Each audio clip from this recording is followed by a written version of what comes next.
All right then, so let's start the hour with South Africa's controversial, for some at least, mining charter. The Minister of Mineral Resources in the country, Gwede Mantashe, has described the reviewed mining charter as reflecting a consensus among stakeholders in the mining sector. Now, the charter gives guidelines for ownership, beneficiation, employment equity and procurement selection for mining rights holders in the country. Now, the long-awaited release of the charter comes a week after the Minister of Communications, Nomvula Mokonyane, confirmed that it had been approved by Cabinet. Now, Mantashe added that the new mining rights, however, would have to have a 30% black economic empowerment shareholding. For host communities, we've created an alternative which is a minimum of 5% equity equivalent benefit. And let me explain that. The reason that we're giving this alternative to mining communities is that we're still grappling in finding a way of communities exercising their rights of ownership. But we say we're not going to delay them accessing the benefit until that is perfect. So in other words, they were creating an alternative that it is equity or equity equivalent benefit. Now, then a minimum of 20% effective ownership in the form of shares to be entrepreneurs, a minimum of which 5% must preferably be for women. All right, so let's dig deeper into what exactly this means, both for the communities involved, but also for the mining companies in South Africa. Let's head over to Johannesburg. Chris Hart is an economist. He's also the executive chairman at Impact Investments Africa. He's live in Johannesburg right now. Chris, thank you for your time. What reactions did you see in the market, and especially from the mining majors, to the latest version of the mining charter? Well, I think if we have a look at the mining, from an investment point of view, probably reached its low with the previous minister that was in place and the previous charter that was hanging over the industry. The Chamber of Mines itself had actually gone to court to actually challenge both the certain provisions of the interpretation of the existing charter, and certainly was unhappy with the charter that was in place. So there's a new charter. It certainly looks a little better than the previous one from an overall balance point of view, but I think these charters overall have actually done damage to the industry in terms of its investability. So it's a multi-stakeholder approach. You're looking at communities, unions, government, the actual miner companies themselves, investors, etc. And I think investors probably have the smallest say.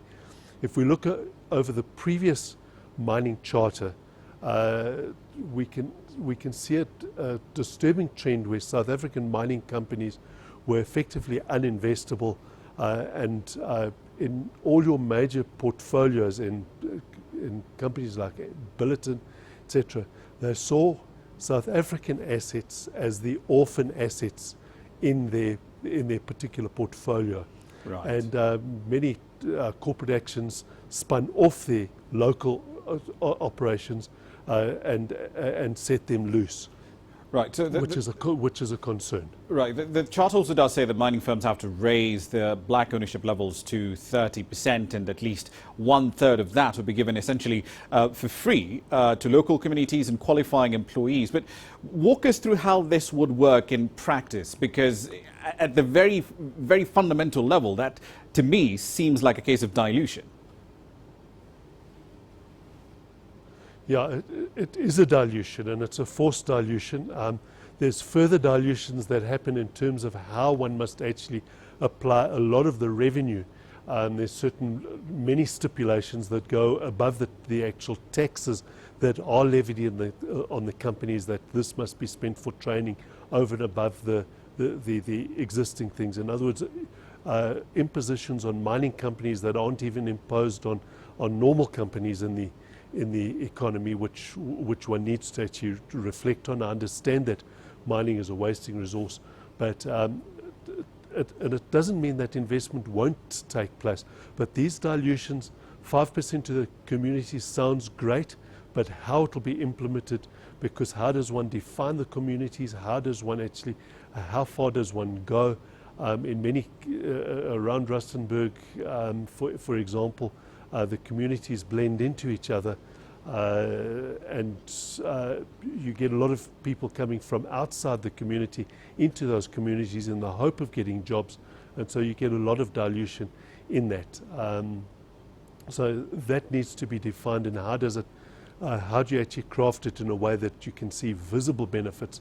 In many instances, these end up as gestures that don't touch sides, and we need it to touch sides so that it actually is meaningful, and it also needs to be in a way that still attracts investment. It's all very well to say that you want a new regime and you want more inclusivity. That's great, but you actually still need investment in the first place, and we don't want to actually raise the hurdle rate so high that only the best gets mined, and you have marginal or left behind stranded as a stranded asset in the ground. It's not worth anything to anybody if it is stranded, which is the case that we're seeing in, for instance, gold mining, etc. Yeah. Indeed. So this document has been long delayed, protracted periods of negotiations, lawsuits, drafting, and so on and so forth. If this is the final document, so what happens now? Does it take effect immediately? Well, I think it's the semi-final document. There's going to be some, maybe final tweaking to this thing as you have last-minute lobbying, on various sides. But I think to a large extent, what you see here is basically the regime that's going to be there going forward, and so I think it's ready to get one's mind around this, and how does mining settle down? How can we grow the industry under these set of circumstances and these impositions? Right.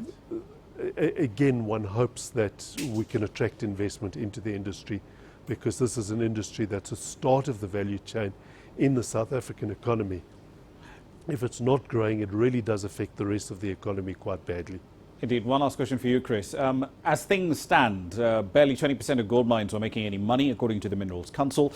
Platinum producers, they're also in deep trouble. Competition from Zimbabwe, competition from Russia, lower demand from the automotive sector. We're seeing a lot more platinum recycling too.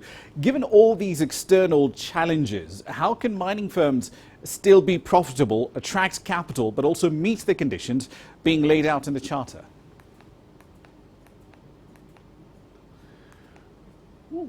The actual reality, if we see over the last 20 years, is that the preference is just to close marginal shafts. There's no real appetite to actually have a long-term horizon. The investment time horizon in the mining industry has become very short. The biggest gold miner that's listed on the JSE is Anglo Gold, which is now out of the top 40 in the top in terms of market capitalization. It sits at about 44th place right now, at about 50 billion rand. A lot of that value in any case sits outside South Africa, not inside South Africa.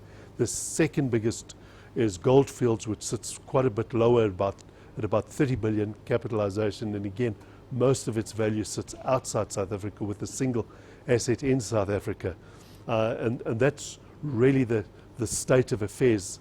With 20% profitable, you can be rest assured without a line of sight to actual profitability, these shafts will be closed. Already South Africa is sitting at about 100 tons or less in terms of annual gold production, and it's still falling fast. It's not stabilizing, and unfortunately with deep level gold mines, one needs a community.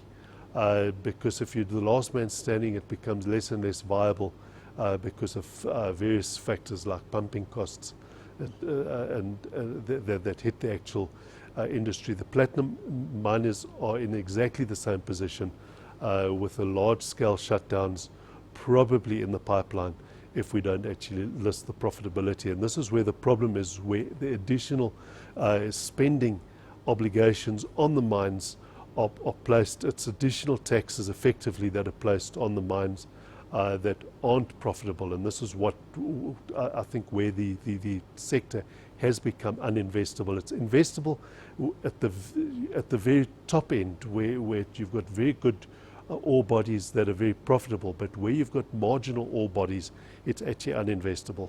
Indeed. We'll have to leave it there for the time being. Chris Hart in Johannesburg, thank you for your input.